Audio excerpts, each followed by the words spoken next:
या व्हिडिओमध्ये पाहूया आपण नवोदय प्रवेश परीक्षा 2019 या पेपरमध्ये विचारली गेलेली नाविन्यपूर्ण गणिताची उदाहरणे। मित्रांनो, यावर्षी नवीन पॅटर्ननुसार गणितामध्ये जो बदल झालेला आहे आणि एक वेगळ्या पॅटर्नची गणितं विचारली गेलेली आहेत, यावर सविस्तर माहिती आणि यानंतर परीक्षा देणाऱ्या सर्व विद्यार्थ्यांसाठी एक मार्गदर्शन।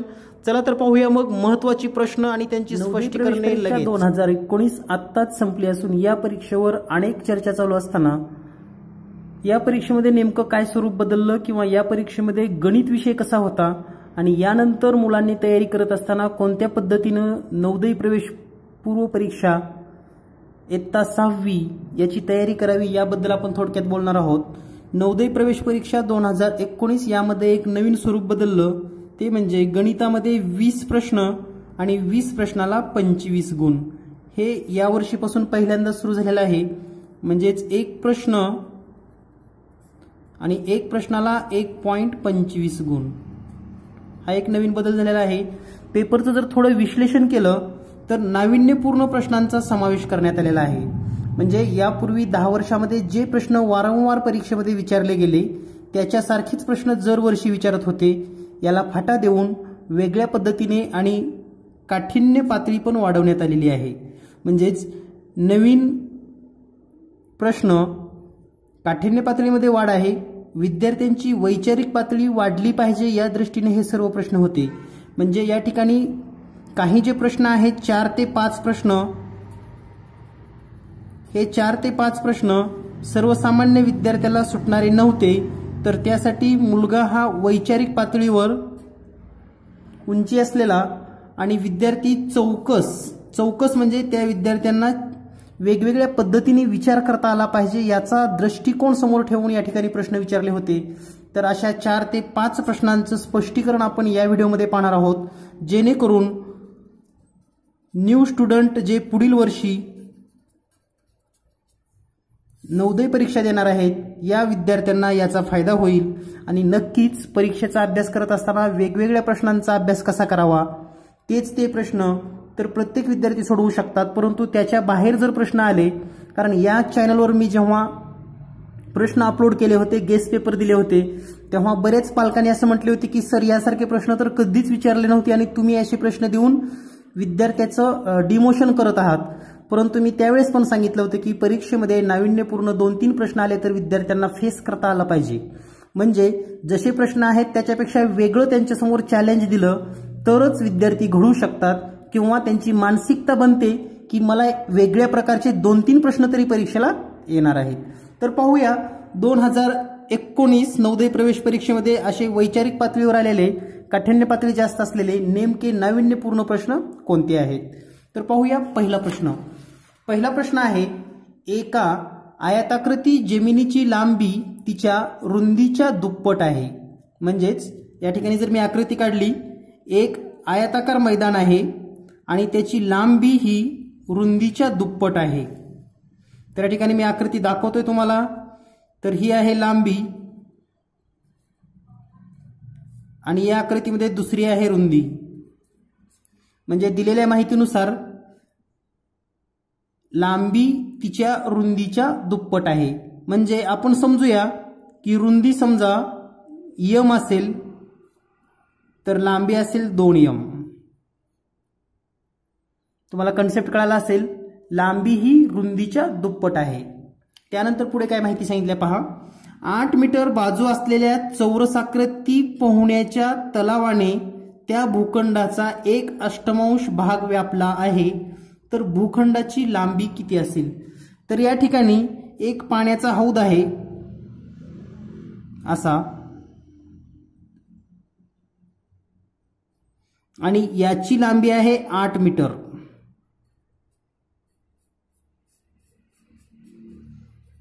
आठ मीटर लांबी रुंदी असलेला हा चौरस आहे। तर भूखंडाची आपल्याला लांबी विचारलेला आहे। आणखी एक आपल्याला माहिती अशी दिली आहे, हा जो छोटा चौरस आहे या चौरसाचे क्षेत्रफळ बरोबर 1/8 म्हणजेच 1/8।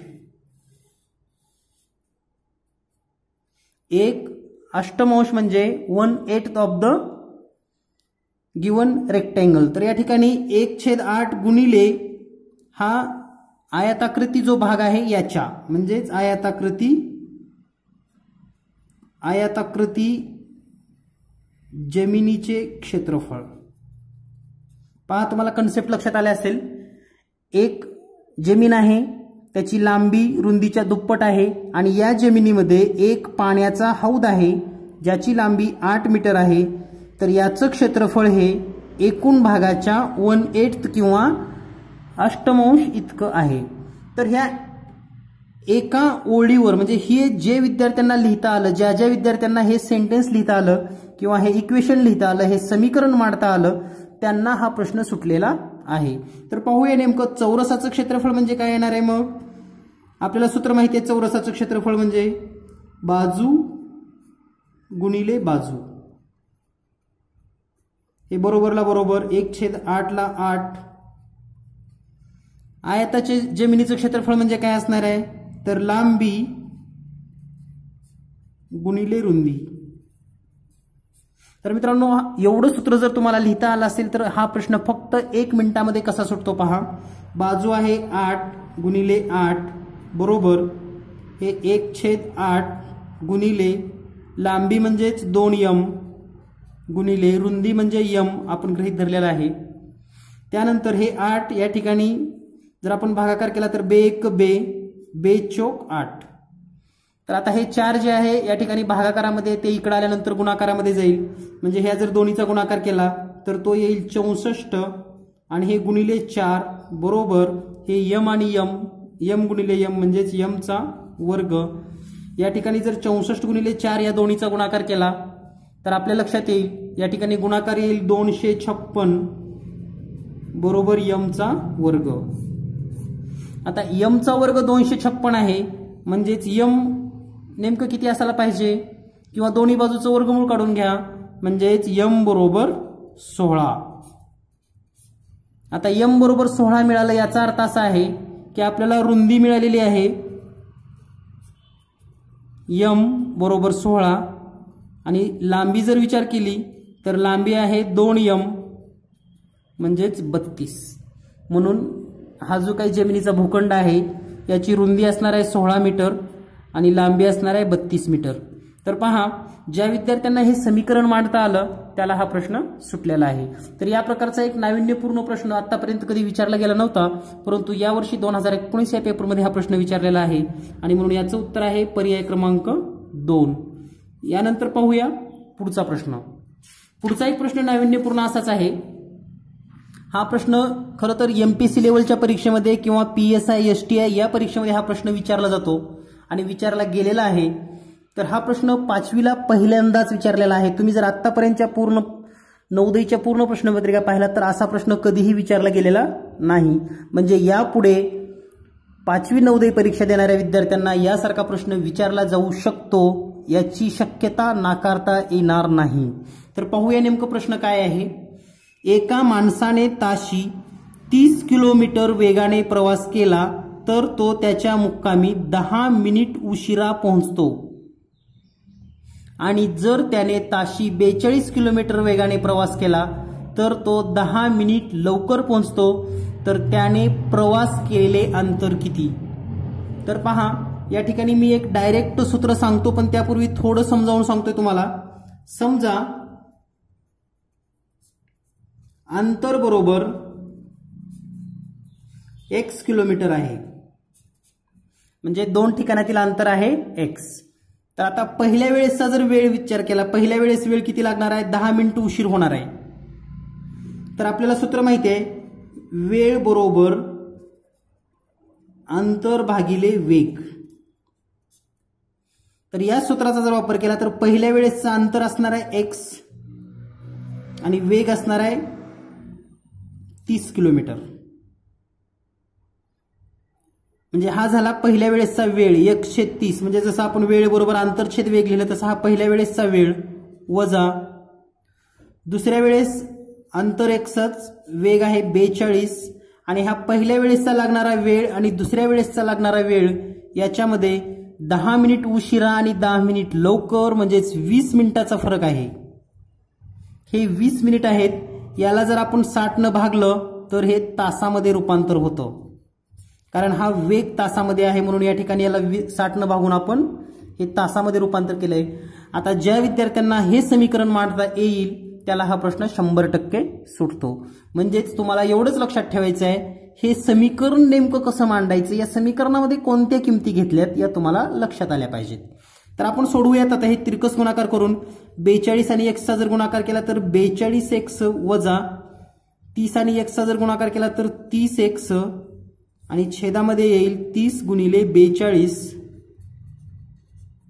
बरोबर. या ठिकाणी जर आपण विचार केला तर 20 एक 20, 20 त्रिक 60 म्हणजे 1/3. आता जर या ठिकाणी थोडं निरीक्षण केलं आपण, या 42x मधून 30x गेले म्हणजे शिल्लक राहतील 12x बरोबर. आणि हे छेदामध्ये जे 30 गुणिले 42 आहे हे उजव्या बाजूला आल्यानंतर इथं गुणाकारामध्ये येईल, म्हणजे आपण असं लिहू शकतो हे 1 गुणिले 30 गुणिले 42 म्हणजेच 1 गुणिले 30 गुणिले 42 आणि छेदामध्ये हे 3 जशाला तसं. आता पहा या ठिकाणी काय होईल, 3 एक 3, 3 10 30 म्हणजेच आपण असं लिहू शकतो 12x बरोबर 10 गुणिले 42. आता आपल्याला या ठिकाणी हे x ची जर किंमत काढायची असेल तर हे 12 इकडे भागाकारामध्ये येईल, म्हणजेच x बरोबर 10 गुणिले 42 छेद 12. या ठिकाणी 6 न भागूयात, 6 7 42, 6 2 12, बे 1 बे, बे 5 10 आणि म्हणून x बरोबर हे 5 आणि 7 चा गुणाकार करा 35 किलोमीटर हे उत्तर आपल्याला मिळणार आहे. म्हणजेच x आपण मानलं होतं की त्या दोन ठिकाणातलं अंतर असेल किंवा प्रवासाचं अंतर असेल तर x ची किंमत आलेली आहे 35, म्हणून या ठिकाणी याचं उत्तर आहे पर्याय क्रमांक 2 35 किलोमीटर. तर विद्यार्थी मित्रांनो आणखी एकदा सांगतो, तुम्हाला हे समीकरण मांडता आलं पाहिजे. एवढं समीकरण जर तुम्ही मांडू शकलात तर तुम्ही यासारखा प्रश्न 1 मिनिटाच्या आत सोडवू शकतात. तर याचा आपल्याला सराव करण्यासाठी आपण भरपूर उदाहरणं या चॅनलवर घेणार आहोत.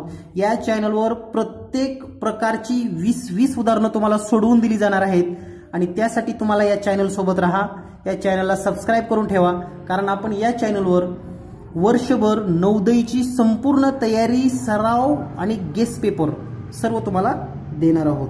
चला तर पाहूया तिसरा प्रश्न नेमका कोणता होता. तिसरा प्रश्न आहे, 80 किलोमीटर या गतीने धावणाऱ्या आगगाडीने एक मालगाडी नंतर 6 तासांनी रेल्वे स्टेशन सोडले आणि 4 तासांनी तिला मागे टाकले तर मालगाडीचा वेग किती असेल. तर या प्रश्नाचा जर मिनिंग आपण समजून घेतला किंवा या प्रश्नाचा जर अर्थ आपल्या लक्षात येत असेल तर अतिशय सोप्या पद्धतीने असा अर्थ आहे. समजा एक स्टेशन आहे ए, या स्टेशनवरून एक मालगाडी सकाळी निघालेली आहे.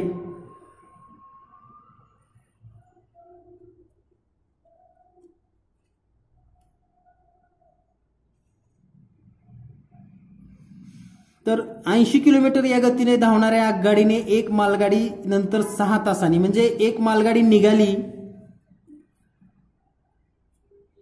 या मालगाडीने एकूण 6 तास प्रवास केला आणि आपण समजूया ती मालगाडी आता या ठिकाणी पोहोचलेली आहे. त्यानंतर 6 तासानंतर इथून एक आगगाडी निघाली आणि आगगाडीने या मालगाडीला, आणखी मालगाडी पुढे 4 तास चाललेली आहे, तर इथं आलेली आहे. आता ही रेल्वे पण इथं आली आणि हे निघून गेलेले आहे पुढे. केव्हा मालगाडी 6 तास पुढे गेल्यानंतर ही चालू झाली आणि 4 तास प्रवास केला. ह्या आगगाडीने 4 तास प्रवास केला आणि हिचा वेग आहे 80 किलोमीटर आणि या मालगाडीला तिनं ओव्हरटेक करून निघून गेलेला आहे. म्हणजेच आगगाडीने एकूण कापलेले अंतर जर आपण विचार केला, एकूण अंतर बरोबर 4 गुणिले 80 बरोबर 320 किलोमीटर. तर पहा, आगगाडीने 4 तासामध्ये 80 किलोमीटर वेगाने 320 किलोमीटर अंतर कापलेलं आहे आणि एवढं अंतर या मालगाडीला कापायला हे 4 तास आणि हे 6 तास आणि हे 4 तास, 10 तासात मालगाडी 320 किलोमीटर जाते. म्हणजे जर वेग काढला वेग बरोबर अंतर भागिले वेळ. अंतर आहे 320 किलोमीटर भागिले 10 म्हणजेच 32 किलोमीटर प्रति तास. तर इतका सोपा प्रश्न होता, म्हणजे हा प्रश्न तोंडी सोडवण्यासारखा होता. विद्यार्थ्यांनी जर विचार केला तर हा प्रश्न तोंडी सुटतो इतका सोपा हा प्रश्न होता. तरीही विद्यार्थ्यांचा गोंधळ उडालेला आहे, कारण या प्रकारच्या प्रश्नांचा सराव त्यांना झालेला नव्हता. यामुळे लक्षात ठेवा मित्रांनो, केव्हाही नवीन 2-4 प्रश्न वेगवेगळ्या पद्धतीचे प्रश्न सोडवण्याचा सराव ठेवा, तरच आपल्याला यश मिळू शकतं. तर या प्रश्नाचं उत्तर आहे पर्याय क्रमांक 1, 32 किलोमीटर. यानंतर पाहूया शेवटचा प्रश्न. शेवटचा प्रश्न आहे, हा प्रश्न तसा खूप सोपा आहे, परंतु एक वेगळ्या पद्धतीने नाविन्यपूर्ण प्रश्न, जसं मी म्हटलेलं आहे तुम्हाला की नवीन प्रश्न कसे काय परीक्षेमध्ये विचारले गेले किंवा कोणत्या पद्धतीने नवीन प्रश्न आले. तर या ठिकाणी पहा, 500 रुपयाला एक वस्तू 500 रुपयाला विकली आणि तोटा झाला. म्हणजे 500 रुपयाला विक्री केल्यानंतर तोटा झाला. जर ही वस्तू 200ला या ठिकाणी 700 आहे. जर ही वस्तू 700ला विकली असती तर त्या तोट्याच्या तिप्पट नफा दुकानदारात झाला असता. पहा, या ठिकाणी जर आपण विचार केलं, एक वस्तू आहे, वस्तूची खरेदी किंमत आहे X रुपये. बघा आता, ही जर वस्तू 500ला विक्री केली तर तोटा होतो, आणि हीच वस्तू 700ला विकली तर नफा होतो. पहा, खरेदी किंमत आहे X रुपये, 500ला विकल्यानंतर तोटा होतो, 700ला विकल्यानंतर नफा होतो. परंतु हा तोटा आणि नफा किती होतो, तर तोट्याच्या तिप्पट नफा होतो. म्हणजे तोटा जर M रुपये होत असेल तर नफा होणार 3M. पहा, 500ला विकल्यावर M रुपये तोटा, 700ला विकल्यावर 3M नफा. ह्या दोन्हीचा जर डिफरन्स काढला आपण आणि ह्या दोन्हीतला डिफरन्स जर मोजला आपण, तर हे M रुपये आणि हे 3M रुपये, म्हणजे M + 3M रुपये बरोबर, या दोन्हीतला जर फरक काढला तर 700 - 500 म्हणजे 4M बरोबर 200 रुपये, आणि म्हणून M बरोबर 200/4 बरोबर 50 रुपये. पहा आता या ठिकाणी M म्हणजे 50 रुपये आहे, इकडं 50 रुपये तोटा होतो. म्हणजे ही वस्तूची किंमत असली पाहिजे, हे 500 आणि हे M 50 रुपये तोटा, म्हणजे वस्तूची किंमत असली पाहिजे 550 रुपये.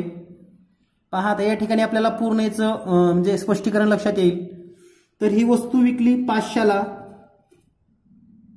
तेव्हा तोटा झाला 50 रुपये.